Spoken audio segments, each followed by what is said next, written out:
Hello students, Ram Ram Saran है। हम करेंगे एस्टेट 2023 का जो हम PYQ कर रहे हैं। ठीक है, इसमें ये लेवल 2 का है भाई। इसमें आज हम CDP वाला पोर्शन कवर करेंगे। ठीक है, तो देखो पहला क्वेश्चन है, इंग्लिश और हिंदी दोनों में दिख रहा होगा आपको। कौन सा नियम जो है आनुवंशिकता से संबंधित नहीं है, हेरिडिटी से संबंधित नहीं है। तो ये जो प्रगति का नियम होता है ना, प्रोग्रेशन का नियम है, ये उससे संबंधित नहीं है। तो इसका ऑप्शन नंबर 4 रहेगा।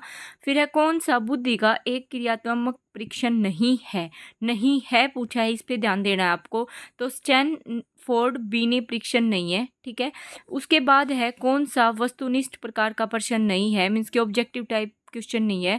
तो ये जो एनालिटिकल है ना, मतलब जिसमें विश्लेषण करना पड़ता है आपको, तो ये क्या है, ऑब्जेक्टिव टाइप क्वेश्चन नहीं है। तो क्वेश्चन ऑप्शन नंबर 2 होएगा। फिर है, पियाजे के नैतिक विकास सिद्धांत के अनुसार किशोरावस्था क्या है। तो ये है option number 4, stage of autonomous morality. फिर है क्वेश्चन नंबर 5, निम्नलिखित में से कौन सी विशेषता जो है पियाजे के द्वारा। देखो भाई, जो एस्टेट वालों का ना पियाजे फेवरेट टॉपिक है, तो पियाजे का जरूर करके जाना। देखो, which of the following characteristic is not related to the जो कंक्रीट ऑपरेशनल स्टेज है ना, उस of the cognitive development theory की प्रोपाउंडेड बाय पियाजे। पियाजे ने जो कंक्रीट वाली दी थी ना, उसमें से कौन सी नहीं है पूछा है। तो जो एनिमिज्म है ना, जीववाद का सिद्धांत, वो नहीं है, वो नहीं आता। तो ऑप्शन नंबर 3 आएगा। फिर है, व्यक्तिगत भिन्नताओं के संदर्भ में कौन सा कथन सही नहीं है। तो इस वाले भाई सेट में नहीं है वाले ज़्यादा पूछ रखे हैं। तो ऑप्शन नंबर 4, व्यक्तिगत भिन्नताएं केवल, जब भी ये ध्यान रखना है, ये जो केवल आ जाए ना, ये नेगेटिव वर्ड होता है, तो ये मोस्टली क्वेश्चन का आंसर ही होता ही नहीं है। तो केवल आनुवंशिकता का ही परिणाम होती है, गलत बात है। जो व्यक्तिगत भिन्नता है वो आनुवंशिकता, हेरिडिटी मल्टीप्लाई इन्वायरमेंट होता है। ठीक है ना, ओनली हेरिडिटी नहीं होता। फिर है, जब एक बच्चे के द्वारा सीखा जाने वाला पाठ लंबा और कठिन है हो तथा उसमें समझ की जरूरत भी अधिक हो, तो सीखने की कौन सी विधि उपयुक्त होगी। तो विराम विधि, तो स्पेस्ड विधि, ऑप्शन नंबर 1। मतलब अगर आपको कोई टॉपिक ज़्यादा डिफिकल्ट लग रहा है, तो आपको उसको स्टेप बाय स्टेप, मतलब थोड़े थोड़े पार्ट्स में डिवाइड करके, रेस्ट करके फिर करना चाहिए। ठीक है, तो ऑप्शन नंबर 1 होएगा। फिर है क्वेश्चन नंबर 8, अधिगम निर्योग्य है, मतलब जो डिसेबल्ड चिल्ड्रन होते हैं ना, उनके लिए टीचिंग का कौन सा मेथड में जो है बेनिफिशियल नहीं होता। तो ऑप्शन नंबर 2 होएगा। जो एब्स्ट्रैक्ट, मतलब आप पहले उनको सोचने के लिए सीधा अमूर्त चीज दे रहे हो फिर मूर्त, ये बात गलत है और सारे ठीक है। फिर है, कौन सा विकास का एक सिद्धांत नहीं है, डेवलपमेंट का एक सिद्धांत नहीं है, प्रिंसिपल नहीं है। तो जो डेवलपमेंट है एक फॉलो करता है लीनियर पाथ को, ये बात गलत है। किस मनोवैज्ञानिक के अनुसार जो है बच्चों के संज्ञानात्मक विकास में सामाजिक एवं सांस्कृतिक कारकों की भूमिका होती है। तो सामाजिक, समाज का हतर, तो भाई वाइगोत्स्की सुपर, मतलब सत्य है, बढ़िया नाम आ जावा है वाइगोत्स्की का। ठीक है, फिर है, कौन सी किशोरावस्था में सामाजिक विकास की एक सामान्य विशेषता नहीं है पूछी है। तो माता पिता के साथ सामंजस्यपूर्ण संबंध, ये समाज की उसमें नहीं आता भाई, सामाजिक विकास में।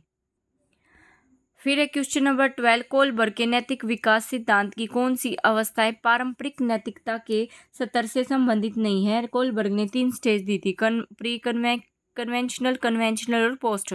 तो कौन सी कन्वेंशनल वाले में नहीं है पूछा है इन्होंने। तो 12th का आएगा भाई ये 3 वाला। ठीक है, जिसमें ये देखो नहीं है पूछा है, तो इसमें देखो ये गुड इंटरपर्सनल होता है और मेंटेनिंग होता है, ये ऊपर और नीचे वाले ये नहीं होते। फिर है, लर्निंग थ्रो मेंटल, देखो learning through mental processes like attention और रिफ्लेक्शन, इसको क्या कहते हैं। जब लर्निंग करी जाती है जिसमें अटेंशन भी दे रहे हो आप, रिफ्लेक्शन भी हो रहा है, तो उसको कहते हैं कोग्निटिव लर्निंग। ठीक है, मतलब जिसमें चिंतन भी कर रहे हो आप। फिर है, सामाजिक अधिगम के संदर्भ में कौन सी शिक्षण अधिगम रणनीति विद्यार्थियों के लिए सर्वाधिक उपयोगी है। तो फील्ड की, जब आप ट्रिप कराते हो तो वो बच्चे देख के, मतलब वो चीज़ें याद ज़्यादा रहती है उनको, फील्ड की ट्रिप करानी चाहिए आपको।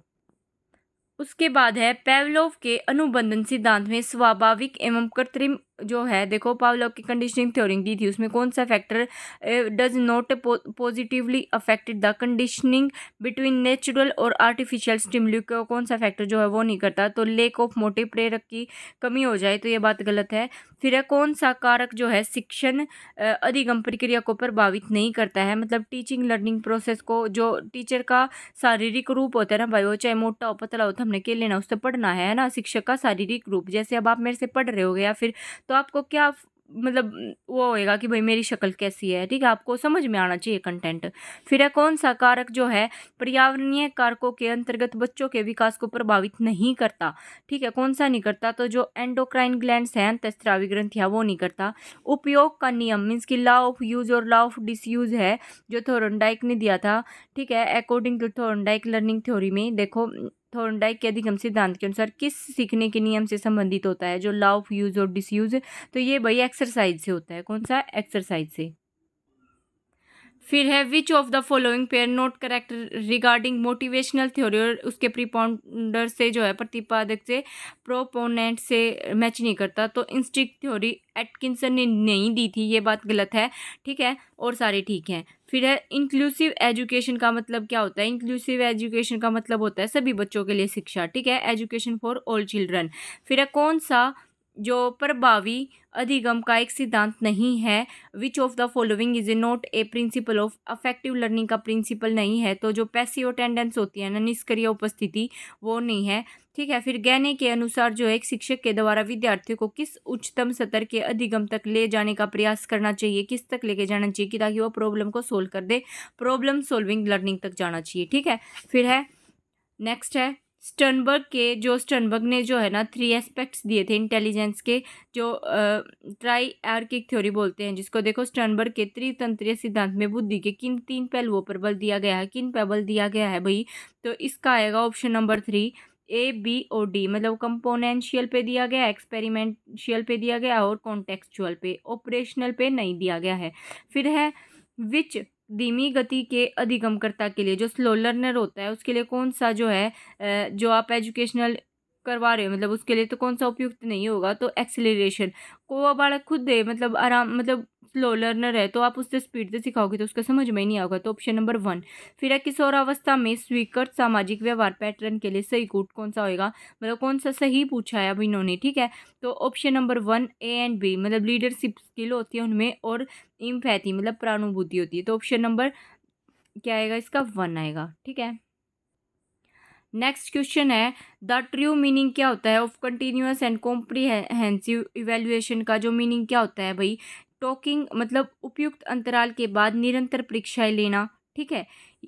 देखो 26 का नीचे देखो ऑप्शन, ऑप्शन नंबर 2 होएगा इसका, मतलब बी, उपयुक्त अंतराल के बाद निरंतर परीक्षाएं ली जाती है कॉम्प्रिहेंसिव इवेल्युएशन में, कॉन्टिन्यूअस कॉम्प्रिहेंसिव में, और क्या होता है शैक्षिक और सह शैक्षिक दोनों पक्षों का मूल्यांकन किया जाता है, तो ये बी और सी होएगा।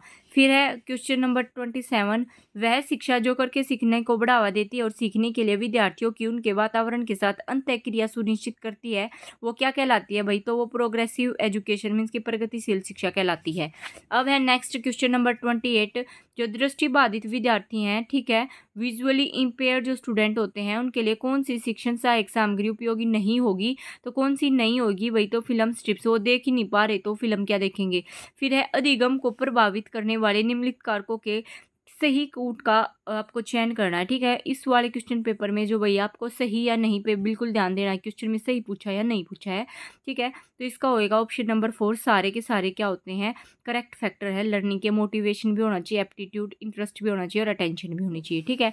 एक अधिगम कठिनाई जो बच्चे के लिए वर्णों और शब्दों में अंतर करने में समस्या पैदा करती है, तो वो क्या होती है भाई, डिसलेक्सिया, जो कि मोस्ट इंपॉर्टेंट है, बहुत बार रिपीटेड प्रीवियस ईयर क्वेश्चन है ये, ठीक है।